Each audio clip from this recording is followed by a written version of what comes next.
নির্বাচন যতই এগিয়ে আসছে ততই জোরদার হচ্ছে নির্বাচনী প্রচার। শুক্রবার কাঁচরাপাড়া গুরুদুয়ারে প্রণাম সেরে আশীর্বাদ মাথায় নিয়ে বীজপুরের তৃণমূল কংগ্রেস প্রার্থী সুবোধ অধিকারী নির্বাচনী ভোট প্রচার ও জনসংযোগ কর্মসূচি করেন। এদিন কাঁচরাপাড়া গুরুদুয়ারা থেকে শুরু হয়ে এলাকার বিভিন্ন জায়গা প্রদক্ষিণ করেই সার্কাস ময়দানে গিয়ে নির্বাচনী প্রচার সমাপ্ত হয়। এই দিনে ঢাকের বাজনা সহযোগে নির্বাচনী প্রচারে পায়ে হেঁটেই প্রার্থী ভোট প্রার্থনা করেন।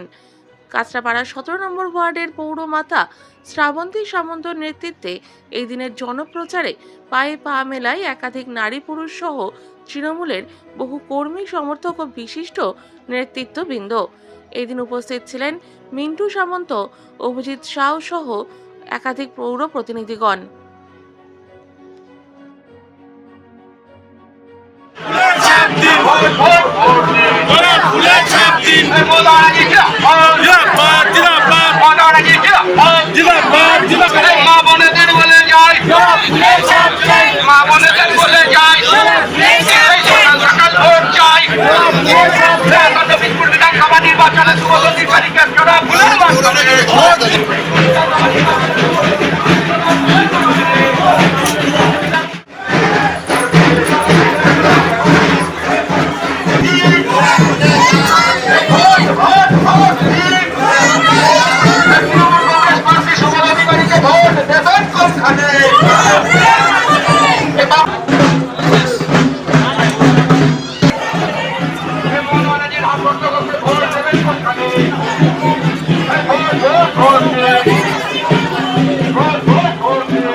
জয় বাংলা।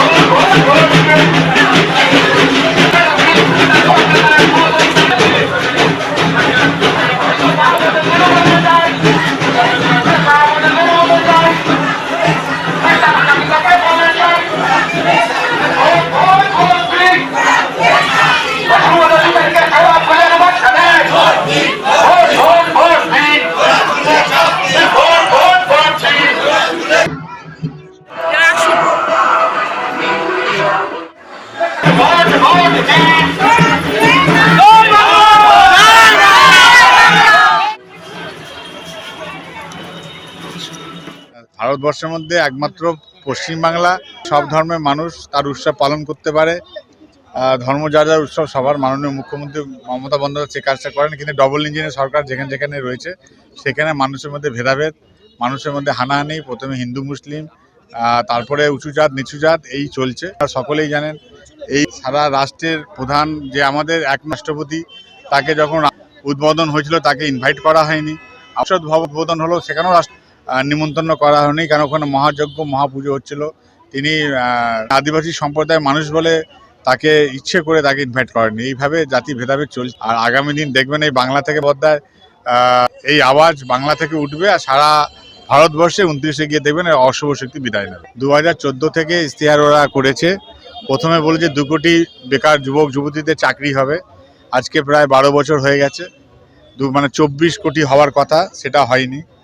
15 লক্ষ টাকা করে অ্যাকাউন্টে, প্রত্যেক অ্যাকাউন্টে টাকা দেওয়ার কথা ছিল। আমার মনে হয় এত টাকা সবাই পেয়ে গেছে, খরচা করতে পারছে না। আর সাথে সাথে 500 টাকা 400 টাকা গ্যাস এলপিজি দেওয়ার কথা ছিল। আজকে দেখুন গ্যাসের দাম কোথায় চলে গেছে। এবার রয়ে গেছে মানুষের উপর অত্যাচার। প্রথমে আপনারা দেখলেন নোটবন্দি, প্রথমে আপনারা করোনা অতি মহামারীতে দেখলেন কি মানুষ কিভাবে একদিনে লকডাউন করে মানুষের যে গরিব মানুষ কিভাবে বাড়িতে ফিরবে তার বন্দোবস্ত না করা, আবার এই নোটবন্দিতে মানুষকে রাস্তায় দাঁড় করিয়ে মৃত্যু করা, আবার এসআইআর নাম করে মানুষের ভোটার গণতন্ত্র অধিকার হরণ করার যে চেষ্টা করছে, মানুষের ওপরে যে হয়রানি করছে, আপনারা দেখবেন আগামী দিন এই 4 মেতে মমতা বন্দ্যোপাধ্যায়কে বিপুল সিট দিয়ে 250টা বেশি সিট দিয়ে চতুর্থবারের জন্য মুখ্যমন্ত্রী করবে। আর এদের ভাওতাবাজি সারা বাংলা জেনে গেছে। ডবল ইঞ্জিনের সরকার, কোথায় কোথায় উদাহরণ দেবো, মা বোনেদের সম্মান নেই। আজকে আসামের হেমন্ত শর্মা বিশ্বাস যিনি যে মন্তব্য করছেন, যে কুরুচিকর বক্তব্য করছেন, সেটা মানে মানুষের কাছে একটা জনপ্রতিনিধি হয়ে, একটা মুখ্যমন্ত্রী হয়ে এটা একটা লজ্জার ব্যবস্থা ডবল ইঞ্জিন সরকারে হচ্ছে। 52,000 কোটি টাকা তারা আসামের মানুষের, ডবল ইঞ্জিনের সরকার সেই মানুষের টাকা মানে চুরি করে, সেই মানুষের টাকা চুরি করে বিদেশে তারা ব্যবসা করছে। আমাদের দেশে কেউ যদি ডবল ভোটার কার্ড হোক বা ডবল কোনো আধার কার্ড হোক বা ডবল কোনো প্যান কার্ড হোক, সেখানে দাঁড়িয়ে তাকে অ্যারেস্ট করা হয়। আজকে আসামের যে মুখ্যমন্ত্রী, তার স্ত্রী তিনটে দেশে তার রয়েছে, পাসপোর্ট হচ্ছে, তাকে স্বরাষ্ট্র দপ্তরের থাকা সত্ত্বেও অমিত শাহ তাকে অ্যারেস্ট করছে না।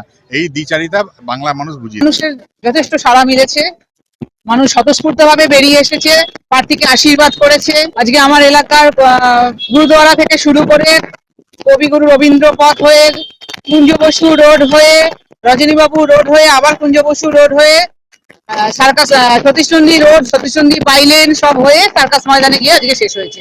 আমরা তো মানে খুবই বীজপুর বিধায়ক সুবোধ অধিকারীর জয়ের উপর পুরি আমরা 100% আশাবাদী যে জিতবেই।